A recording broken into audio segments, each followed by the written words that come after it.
Good afternoon, everyone. Good morning for those joining us from Europe.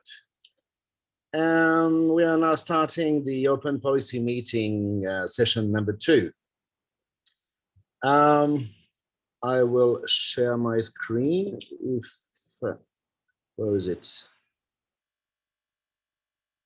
Ooh, that's going to be fun.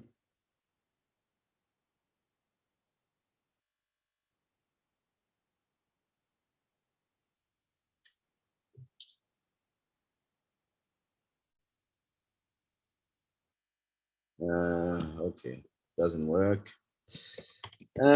So just a quick reminder of what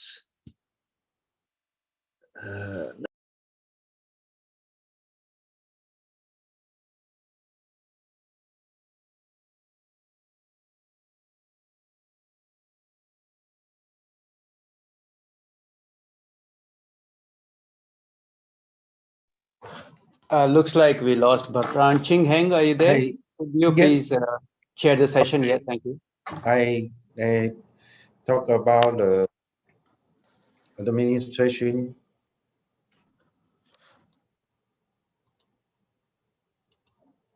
Could you see the slide? Yeah. Yes. Okay. Good evening, everyone. This is the policy Sorry, stage. Bertrand is back. Oh, okay. Sorry about that. Thank you very much, Ching Heng. Yes. Well, you can use this slide. Yeah, I'm going to use it. That's not. There it is. Up and beam. Okay. So I'm not going to talk about much of what you already told us 2 hours ago, just to insist on the command platform. The command platform is used after the proposal has reached consensus. It's just for the editorial review.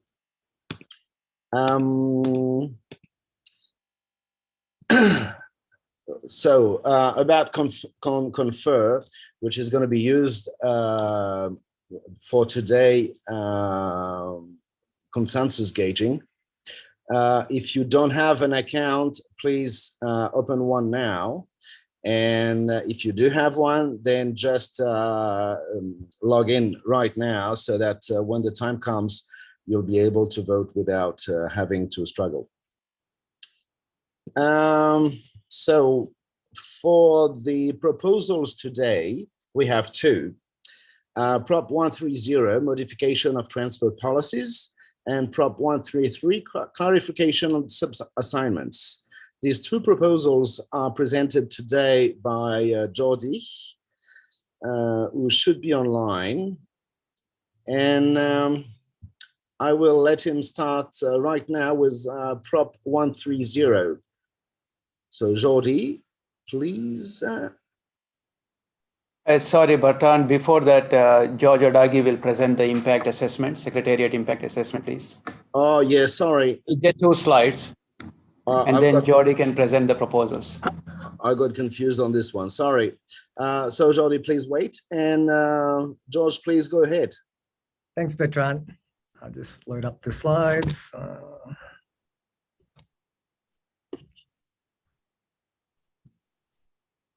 Yep, can you see my slides? Yes. Cool, thank you, Bertrand. Hi, everyone. So my name is George Odagi. I work in the APNIC services area. And in the next few slides, I'll be sharing an impact assessment from the Secretariat for the 2 policy proposals that are currently under discussion. So first, so first policy proposal is version 3 of Prop 130. And our understanding of this policy proposal is that it seeks to modify the existing merger and acquisition transfer policies to include cases such as partial or complete mergers, acquisitions, reorganizations, or relocation of businesses for IPv4, V6, and AS numbers for intra and inter-RAR transfers. Before I jump into the first point, I just want to give you a little bit of context. So currently when APNIC receives an M&A transfer request, we force organization to provide relevant legal documents such as business acquisition agreements or sales agreements to verify that the infrastructure, customers, or IPs were moved from one party to another. And in some cases, we do ask our legal team to verify that these legal agreements are legitimate.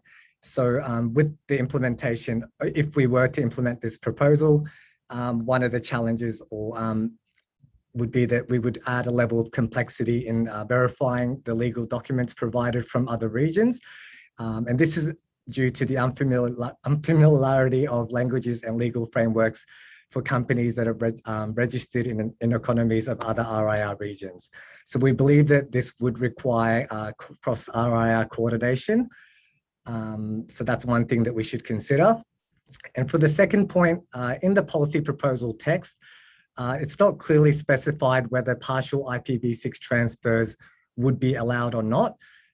So that's one thing that we would like to clarify. And if in the case that it is permitted, if a member was to transfer part of a V6 allocation block, this would result in the WHOIS registration of V6 allocations that are more specific than a /32. So to give you an example, if an APNIC member wanted to transfer a /48 out of a /32 block, we would then need to split that /32 allocation into a large number of smaller allocation records in the APNIC WHOIS database. And as a byproduct of that, for reverse DNS delegations, the source account would also need to then deal with non-4-bit nibble boundaries.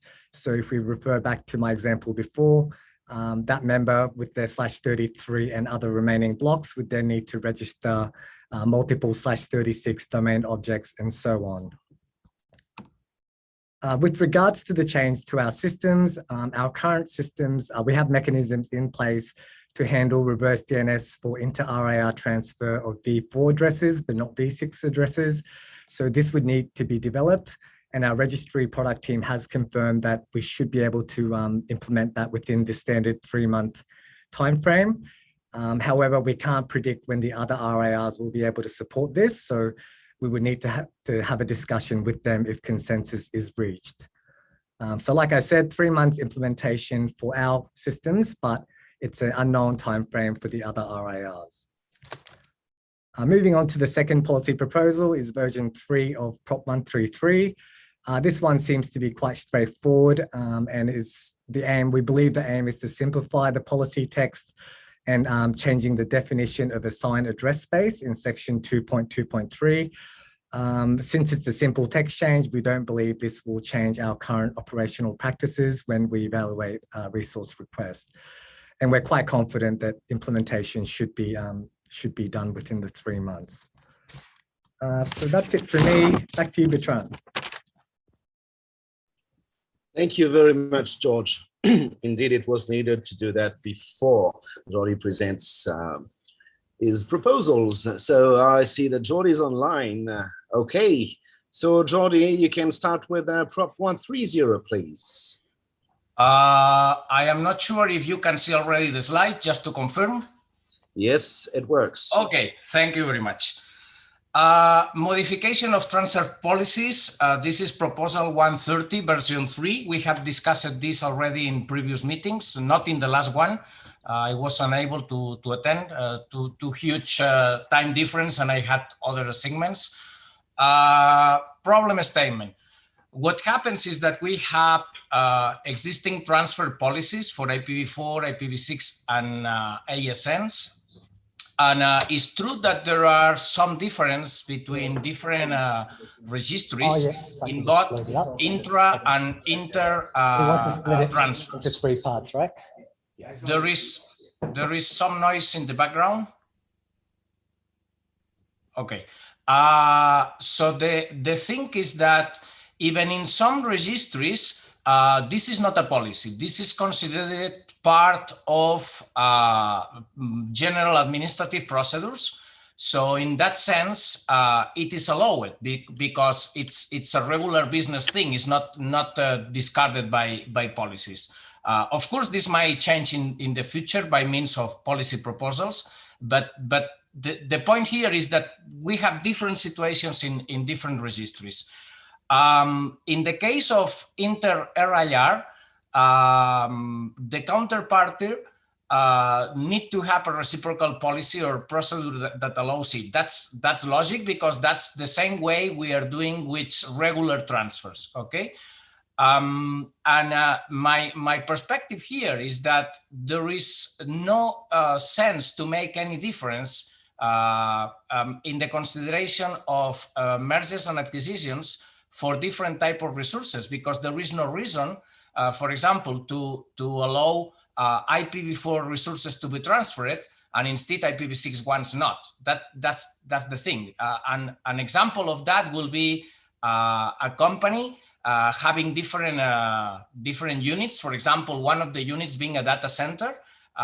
They have virtual machines and they are selling this part of the company, and because the sale it's moving to a different DC in a different region, or even in the same region. Okay, it's not necessarily being in a different region. It may be within APNIC itself.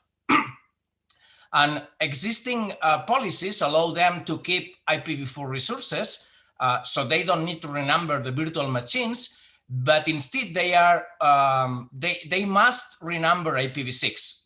It's a big and unnecessary disruptive complexity, right? So it don't make sense at all to treat the resources in different ways. What is the objective of the policy change? Well, basically to clarify the text. Actually, I am trying also to simplify a little bit the existing text and to make it uniform. So it's exactly the same text for IPv4, IPv6, and ASNs. And I think it's also helping for companies or business that want to be established in other regions, including established in Asia Pacific coming from other regions, to have it to do it in an easier way. There may be also, and this is something that is very difficult to discuss because it will never happen, or we will never know the facts unless we go into litigation, right? But in some regions, it may be a problem that you buy a company and you are not allowed to use the assets, including resource numbering resources from that companies that you just acquired. It will be really strange. We had a discussion, I think, 1 year or 1.5 years ago with the legal counsel from APNIC, and it was not very clear, but in my opinion, it depends a lot on what the courts will say at the end, and we don't know in advance. It's not really a fact that it may be a problem or not, but it's better to go away of that possible problem. What is the situation in other regions? Well, I mentioned it already. There is a variety of support of all those cases in different regions. The one more open is RIPE, followed by AIRIN and LACNIC, and there is a similar policy proposal being discussed in AFRINIC as well. So what is the solution I am proposing? In the next 3 slides, including this one, obviously one is for IPv4, one for IPv6, and one for ASN. I am having 2 columns. In the smaller letter column, the one in the left is the actual text, and I have put in bigger letters and highlighting in red color the main changes that I am proposing. So the first one is for IPv4 resources. APNIC will recognize the transfer of resources resulting from a partial or complete merger, acquisition, reorganization, or relocation. Just to say here that the important bit here is partial or complete. I think reorganization or relocation may be understood in the existing text, but I think making it explicit is much better.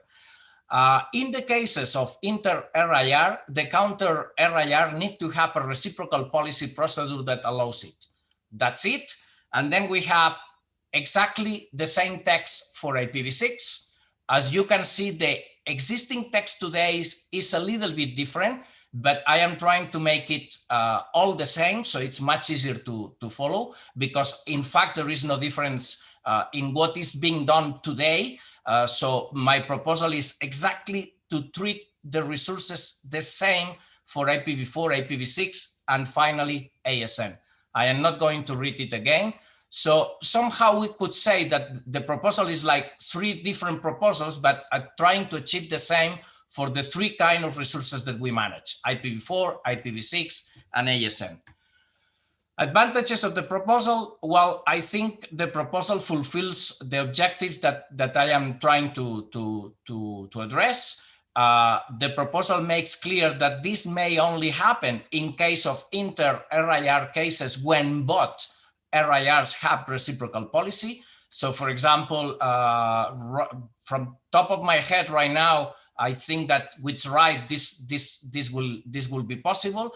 I am not sure right now if it will be possible with other registers, but at least with RIPE for sure.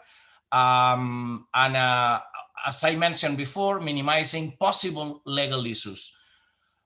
Disadvantages, according to the discussions that we had in the previous presentation of this policy proposal and also in the mailing list, it could be considered that it can create further desegregation, especially in IPv6. However, these are rare cases, and it's only going to happen from time to time. So I think that the impact is not so much important, and it must be justified by the documentation provided when this merger and acquisition happens, right? So if there is a case for it, let's make the case possible, not avoid it and have or create problems to the companies under that situation. In the inter-RIR cases, it's clear that there is a need for coordination with the other RIRs, but this is already ongoing activity because all the regions, with the exception of Afrinic, already have today those mechanisms in place for both administrative and technical aspects. So this should not be a problem at all. It's clear that we need to adjust things like a reverse DNS, etc., but we have that today already for IPv4. So there is not that much problem. And we are never asking when we adopt a policy to be implemented on the next day. If it needs 3 months, 6 months, 1 year, never mind. Whenever it's possible to implement it, and we have the work done. There is no impact on existing resource holders. I have brought reference to the existing policies related to policies or procedures, because in some cases it's not a policy, it's a procedure in different regions. And I added one last slide that is not in the PDF, just an empty slide to remember myself to respond about the impact analysis that we have just seen. And the comments I wrote from George Odagi inputs is possible difficulties with verification. Well, those difficulties are the same we have today. There is no difference, and there is already an existing way to verify all the things in both merger and acquisitions and regular transfers among different registries. So this should not be a new problem. It's just one new type of transfer that fall already into existing procedures, nothing new. If I understood correctly, George was mentioning that for IPv6 is not clear if it's partial transfers or complete. The text is very clear, in my opinion. In fact, it's the same text in the 3 resources. So this should not be a question. So maybe I didn't understood what George was telling us. And then, as confirmed by Secretariat, we have in place the procedures for doing everything. We just need to fix the reverse DNS, which, yes, it's a bit more complex that, well, not complex. It's something that we have not done for IPv6 in this region, but we have done the same for IPv4. So I don't see the difficulty. And with that, I am done. Questions? Thank you, Jordi. Is there any questions or comments on Jordi's proposal?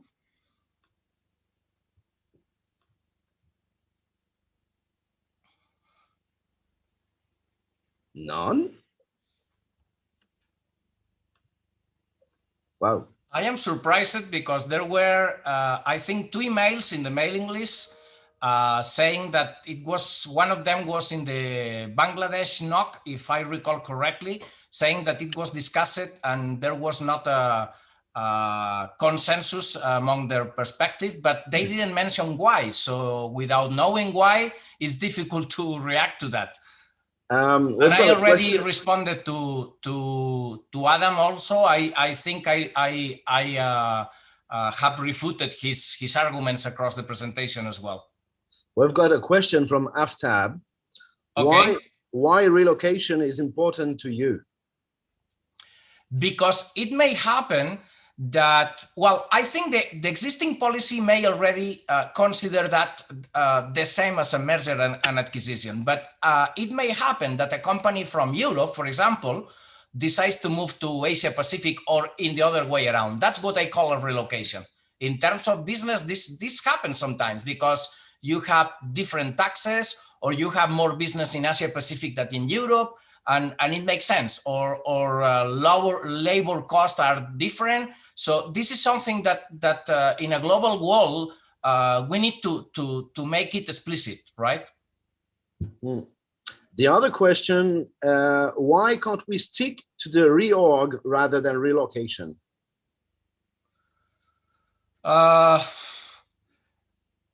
Because. Well, I am not sure what is the meaning of reorg in APNIC right now. Basically, I think what happens is that when you move a company from one region to another or one country to another, actually the company is not the same because it needs to have a different fiscal and legal registration, right? So I am not sure if actually will fall into the same concept as reorg in APNIC. To be honest, I am not really convinced about that.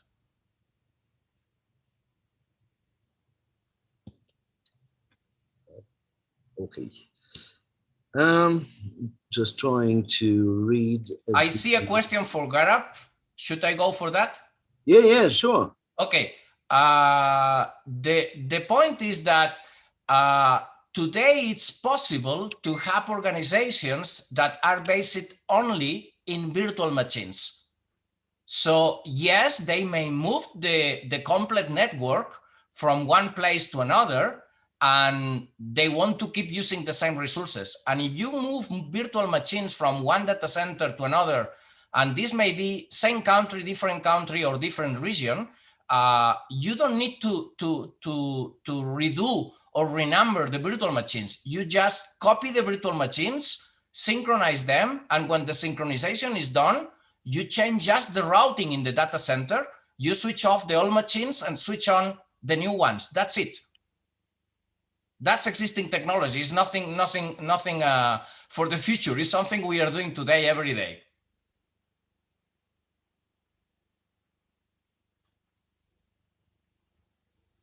Okay. Just, yeah, we've got another comment. There is a minimum transfer size that applies to IPv4. I assume this would apply to merger and acquisition cases as well. There seems to be no clear policy for IPv6. I have not entered into that because the existing policies already have text, or if they don't have text, I guess it's based on existing procedures. So I am not thinking on that, but I agree that obviously it will not make sense to transfer /64 or /48 unless it's an assignment of a /48 from APNIC, right? Now, if you have an organization that has, let's say, a /30, and from the /30 they are using a /32 or a /31, from that /30 in a data center, it will be possible to understand that they are transferring that part of the company that is using only a fraction of the total allocation from APNIC. I am not providing details because I think, and George already mentioned something about that, it's clear that it will need to fall into some procedures depending on what is allowed by the DNS reverse delegation. I think that's normal, and it's an acceptable consequence of that. If we want to describe that in the policy, we will need to do a more in-depth study of the possibilities. But I think it's much better not to state that, and it will depend on what the internal procedures allow. Well, maybe it might be useful to define the minimum size of the IPv6 that will be allowed to be transferred.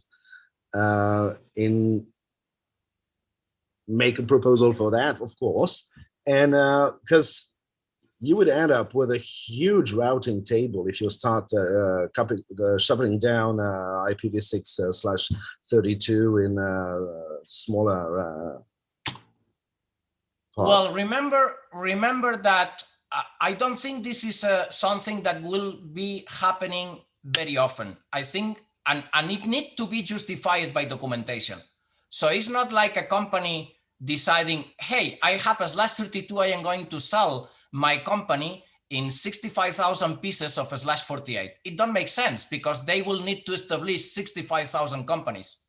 So the fact that the company already got, or the minimum allocation in the case of IPv6/32, I think it makes clear that if you are going to transfer a partial and the minimum allocation is /32, it's clear for me that you cannot transfer a smaller part unless you justify it. Yes, but the justification comes from the legal documents, not a technical perspective. And the technical limit is set by the technology that we put in place for the reverse DNS delegation. True. That's why I believe it's not necessary to define it. Well, I think it should, but maybe we can get someone to do a proposal for that. Well, there is one thing here. I don't think this part, the DNS reverse delegation, for IPv6 at least, can be put in place in less than 6 months, maybe 1 year, okay? Because the coordination with other registries. So in that time, we can have a new policy proposal to fix that limits. But at least if we decide that we reach consensus today, we can start working on that. Okay, because of course the Secretariat cannot start implementing this until we move on. Do you have any intel on what the other IRR are doing on this matter? Is the smallest size defined, or? If I recall correctly, I may be wrong, okay? Because I am not looking at the documents right now, trying to remember from top of my head. There is no specific mention in existing policies of procedures of minimum allocation, minimum M&A transfer allocation prefix, okay? If I recall correctly, I will need to review that. If some other registries are online and they can mention, I will be happy to hear about that. Or I can try otherwise to look online the documents, but it may take a few minutes. That was a question from Simon. Hello, Simon. Oh, I see Angela Yeah. from Right. RIPE NCC is saying that /32 is the minimum size for allocation transfers. Angela, that's also for M&A, because I don't recall in the text nothing stated about that, but I may be wrong. Well, at least they have a /32 as the minimum, but I think we've got something similar in APNIC as well. Do we have any further questions or comments? Oh, look, Yep. No, M&A has no minimum size. That was my point. So I was correct. Well, maybe with that, RIPE will decide to define a minimum size. Well, remember that the point here is that you need to have a legal justification. Okay, so if you need to have a legal justification, it means that's defining the minimum size. And again, our limit can be defined when we define how we do the DNS reverse delegation. If we don't allow the reverse delegation for /64s, then of course you cannot transfer /64s, right? Yep. Well, thank you very much, Angela, for all your inputs.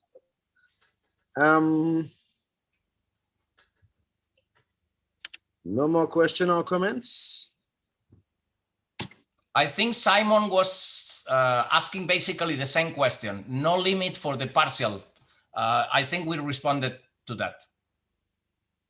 And Adam comments, I think it would be prudent to put in a minimum. This could be done as a follow-up proposal. Exactly. In other regions, you can, during the last call, add some editorial comments. The problem is that we understand this being editorial or not. I mean, one possible change will be defining that the minimum transfer will be the same as already defined for allocations and assignments, and that will resolve it. So we don't need to say a number, we just say that the minimum will be the same as existing policies for allocations and assignments mentioned. Okay, so there are no more comments or questions. We will now process to the confer part of the consensus.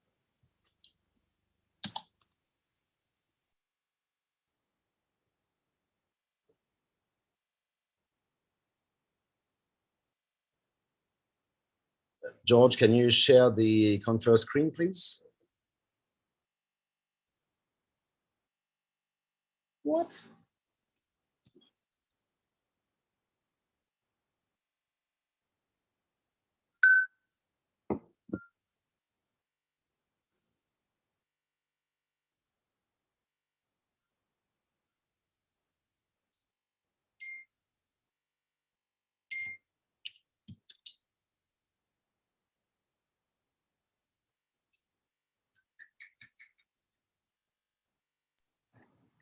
Bertrand, how are we doing this one? We're going to do the split as planned with the IPv4, IPv6, and ASN.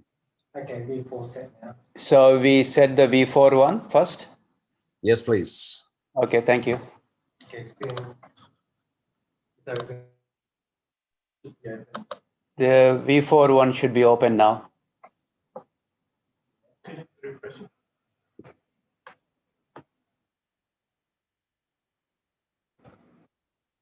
Okay, got it. Now mine is working.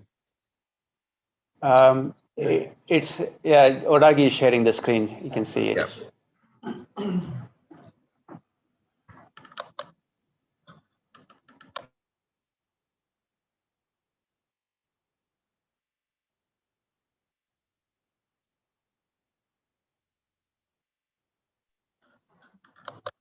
Sorry, Bertrand, just a procedural matter. You didn't call for consensus yet.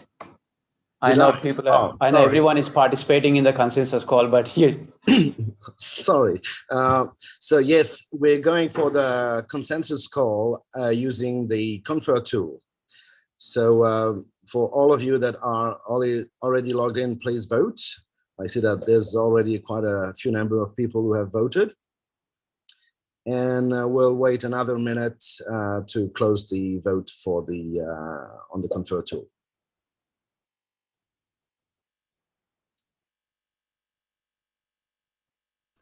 So you said vote? Yes, I said vote. Sorry. Okay. It's not a vote. It's an expression of what you think. So if you support this proposal, you click on support. If you strongly support, you click on strongly support. If you don't know what to think about it or don't care, you click on neutral. And if you oppose this proposal, click on oppose. And if you strongly oppose this proposal, you have to click on strongly oppose. It will be good for those that strongly oppose. Of course, also for those that oppose to explain why, right? Exactly.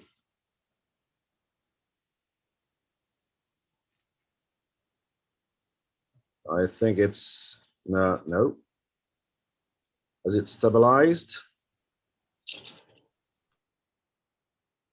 Yes, it's stable now.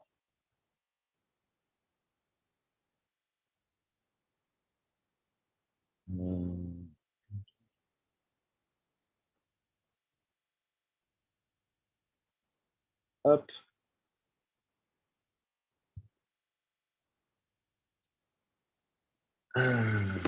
So just. Do we keep it live still, Bertrand? I've just closed it now. Oh, you did? Okay, thank you. Yeah, right now. So I'm just going to have a quick chat with my co-chair. Maybe meanwhile, those that oppose can say why.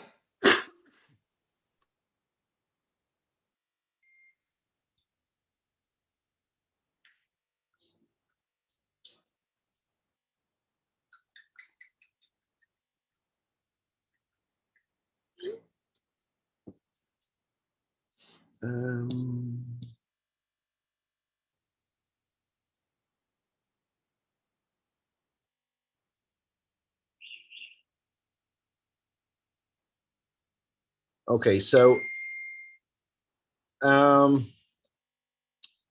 this first part of the proposal didn't reach consensus, nor in the mailing list, nor on Confer. So we'll move now to the second part for the IPv6 resource. So I will now activate the Confer tool. Up.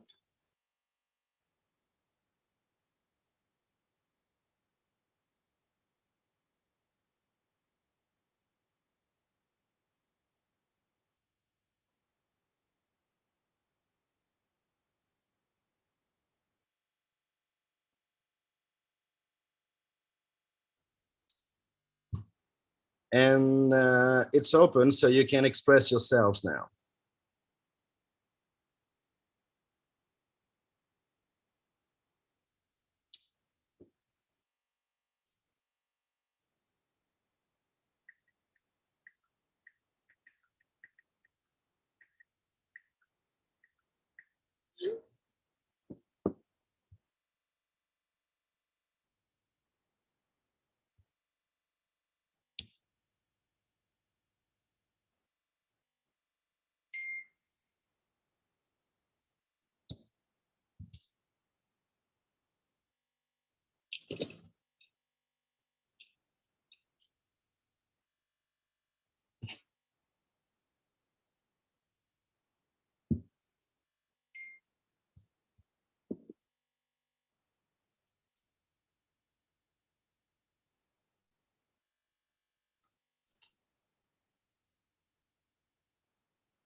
So we'll let the call for consensus for the Prop 130 IPv6 part only go for another 30 seconds.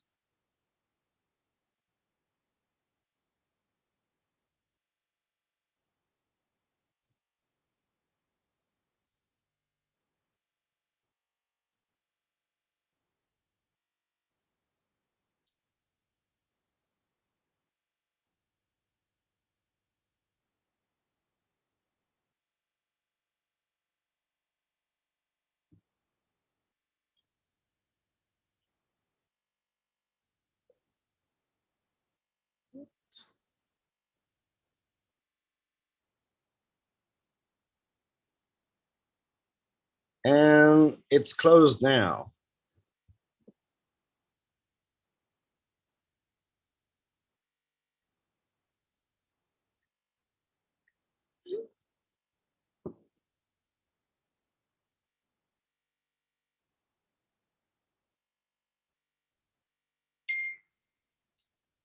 So the Prop 130 modification of transfer policies IPv6 only part did not reach consensus either. So we'll move now to the last part, which is Prop 130, modification of transfer of policies, only for the ASN part.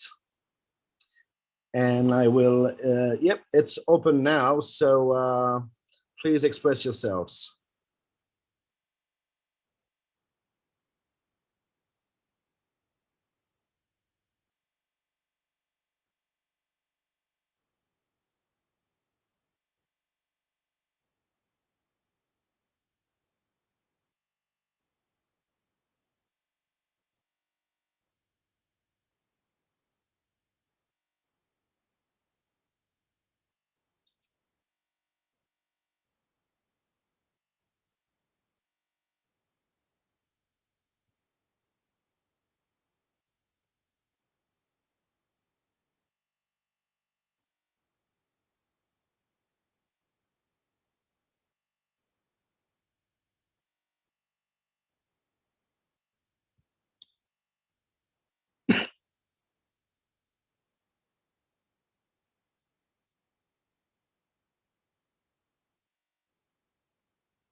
We're about to close the call for consensus on Prop 130 ASN part only.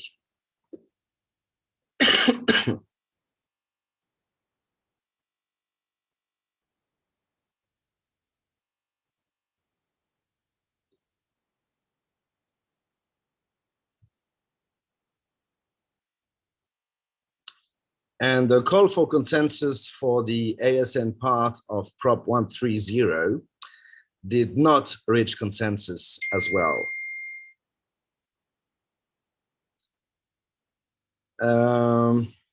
As none of the items reach consensus, we can say that Prop 130 did not reach consensus on this call today. And because it has been on for too many APNIC open policy sessions, we have decided that this proposal will be dropped.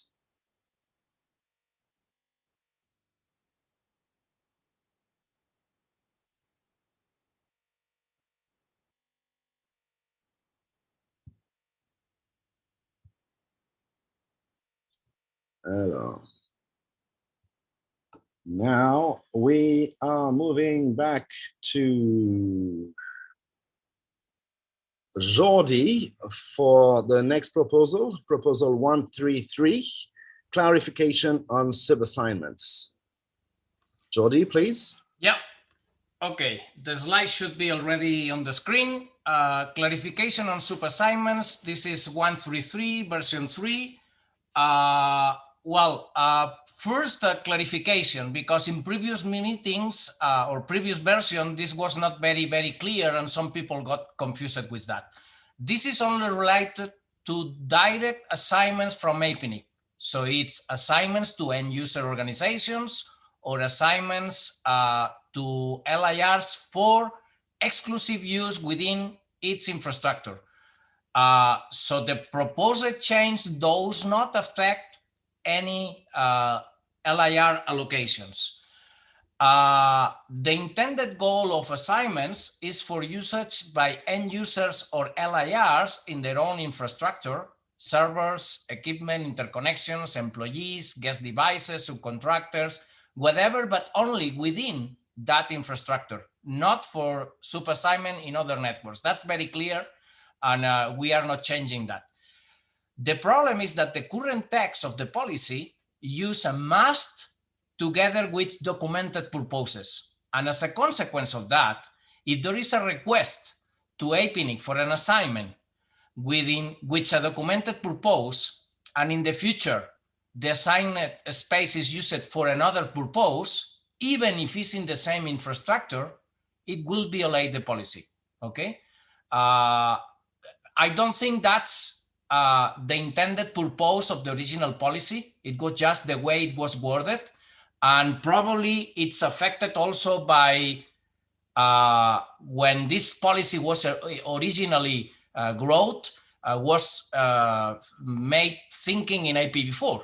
And in IPv4, this problem don't show up because generally you are using private addresses behind NAT. However, in IPv6, we don't have NAT and everything is using global unicast addresses. So if you get an assignment for a university and you say, this is for the university, and in the documentation of the request, of course, and then you decide that you are going to provide IPv6 also to the teachers or the students or whatever, because you mention in the documentation that it was only for the university, you are somehow violating the policy. And it was not the intended purpose, okay? So I think that should be corrected and made clear so nobody is actually, without knowing, violating the policy. It will mean that we may need to request many people to return the assignments. It don't make any sense, okay? So that's what I am trying to achieve. Is not really changing whatever we are doing. Probably the practice is already, the Secretariat is not requesting to return resources, but it should be made clear, because otherwise somebody reading the existing policy may think they cannot do that, okay? While actually, again, it was not the intended original purpose of the policy. This situation has already been corrected in Afrinic, ARIN, LACNIC, and RIPE. In some cases, the policy proposal to correct that also addresses some other minor details, but in general, those issues didn't happen in the APNIC text, so I am not addressing them. I am just addressing the clarification to make sure that everybody understands correctly this.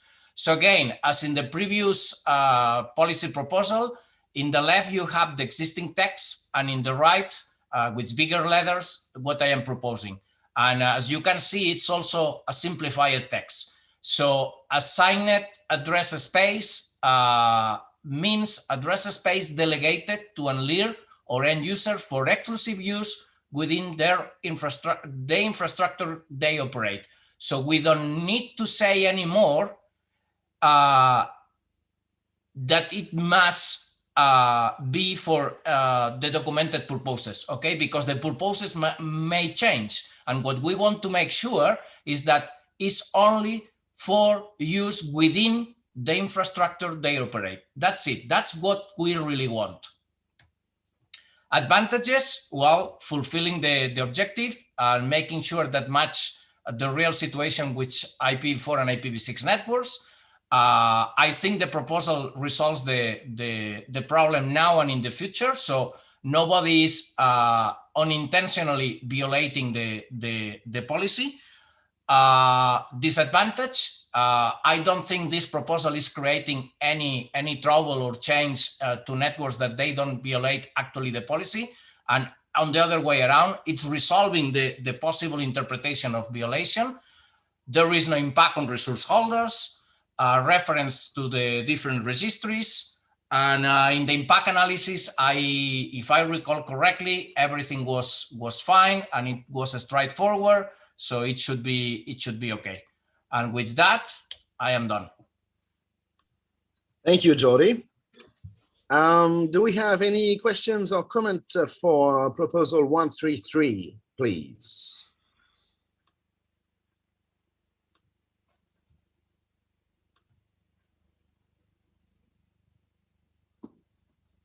Yeah.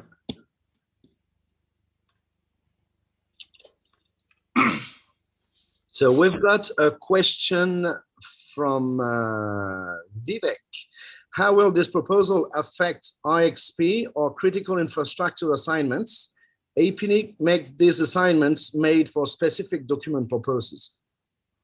It don't change that, because even if you documented a purpose, What this proposal is allowing you is that if you, in addition to use this assignment for the IXP infrastructure, now you want to use within the same infrastructure also for employees, that's fine. So it's actually resolving a possible problem for you, because maybe you have documented that you will only use for the IXP infrastructure, and today you are violating the policy if you are also using that for employees. If you have a hotspot in the office or something like that. So actually it's resolving the problem for you as well. No, thanks for clarifying. Thank you, Vivek. So any more comments or questions? If from Adam, just for clarification, I think this would also apply to sub-assignments, LRR to end users, because the tech change is to a definition. I'm not sure that matters.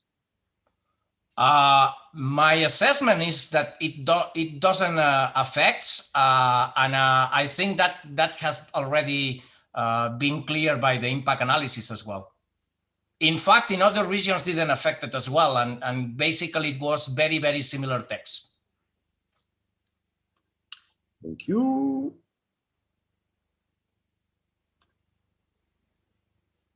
So if there's no more comments or questions, I will call for consensus. So if you can all go to the confer tool, we're calling for consensus on Prop 133, clarification on sub-assignments. So again, if you are strongly supporting this proposal, you click on strongly support. Support if you support it, neutral if you don't care, oppose if you don't like it, and strongly oppose if you really don't like it. But in that case, we will ask you to express exactly why you really don't like it. Thank you.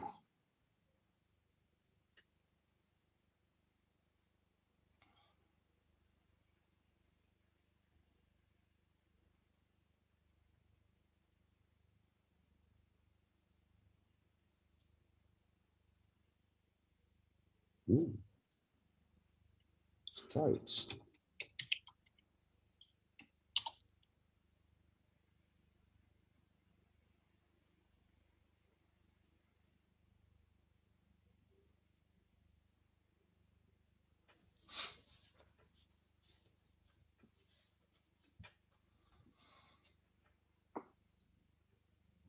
We'll give it another few seconds.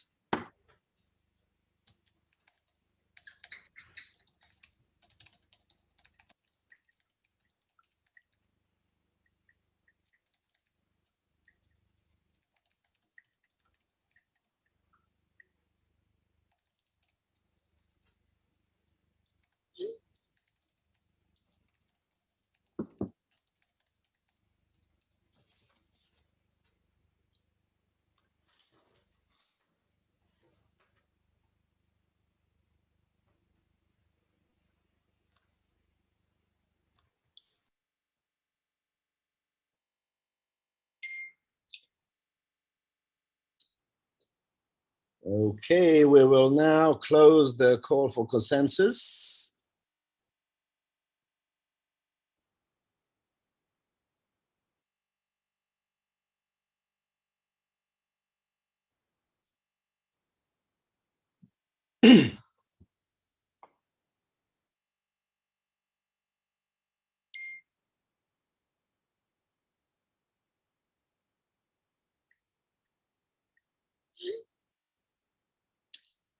So as for the previous proposal, we had a look at what was said on the mailing list and on the confer utility, because we can't vote by a raise of hand with these virtual conferences.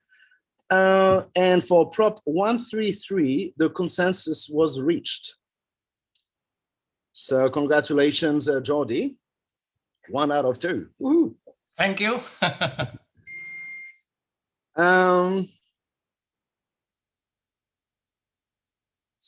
So we are approaching the end of this session. So to resume, Prop 130 did not reach consensus. And because it's been on for a few years now, we have decided, and never reached consensus, we have decided that we will drop this proposal. And as for Prop 133, it did reach consensus. Bertrand, if I can say something. Yes, you can. Regarding the withdrawal of the proposal, of course, you probably know that I don't agree. And in this case, I think there is one additional problem. You mentioned several times, and I mentioned as well, that the people that strongly oppose, and even the people that oppose, should express why. And what I am noticing, and not just here in APNIC, in other registries, is that because the virtual conferencing systems, the people don't come to the mic or to the chat like we do in face-to-face meetings. So I will suggest that for the next meeting that it's clear it will be virtual, we put this proposal on hold, but for the following one, which will be the first face-to-face meeting, we discuss in the mailing list, hopefully, yes, we discuss in the mailing list, not? You say not? No, the next one is going to be virtual as well. Australia. No. I mean after the next one. Oh. So well, we put in pause the proposal for one meeting. Yeah. So we put in pause the proposal for 1 year. The problem is that the proposal has been on for a few years now. And despite the modification you made, it's always, well, it never reached consensus. So even if the idea there is not bad, maybe, I don't know, you'll have to redo it from scratch. So a completely of course, I am not saying to send exactly the same text. For example, this meeting, we got a new comment that we never got before, and it was for the minimum allocation. Maybe having the text of the minimum allocation, maybe clarifying what Shafta was saying, will make sense. And what I am saying is not to address it for the next meeting, but for the first or the second face-to-face meeting. So 1 year from now or 1.5 years from now. No, we discussed it already. Okay.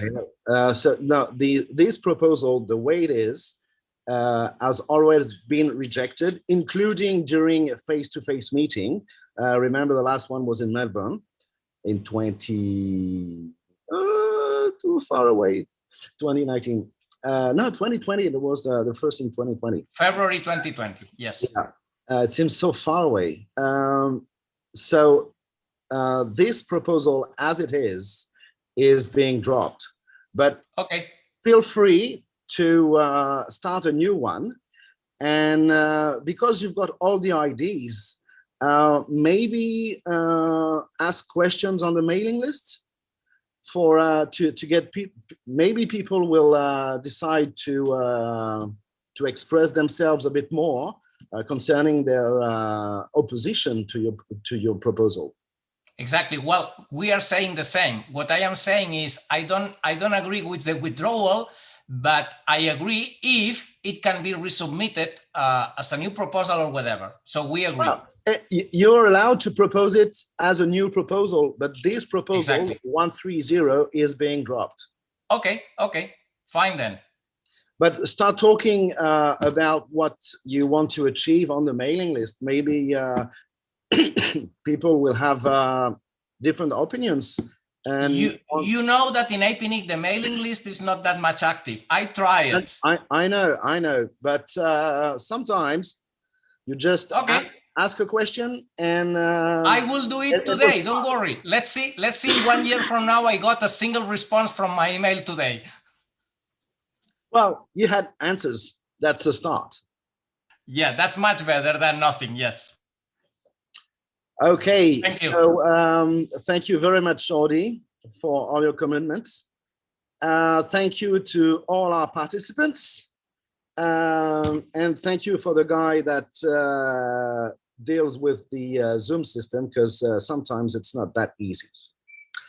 We are now reaching the end of the session. I wish you all a good evening, and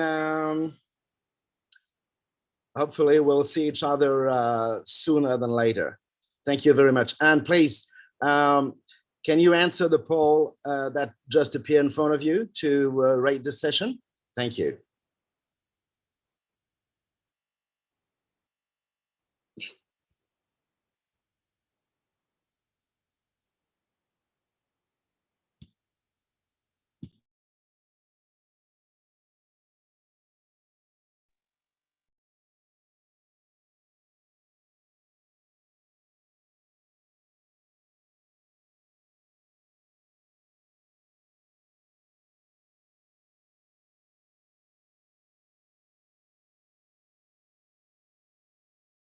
Okay, thank you, Bertrand and Ching Heng, for chairing, and everyone for participating in the Policy SIG Open Policy meeting.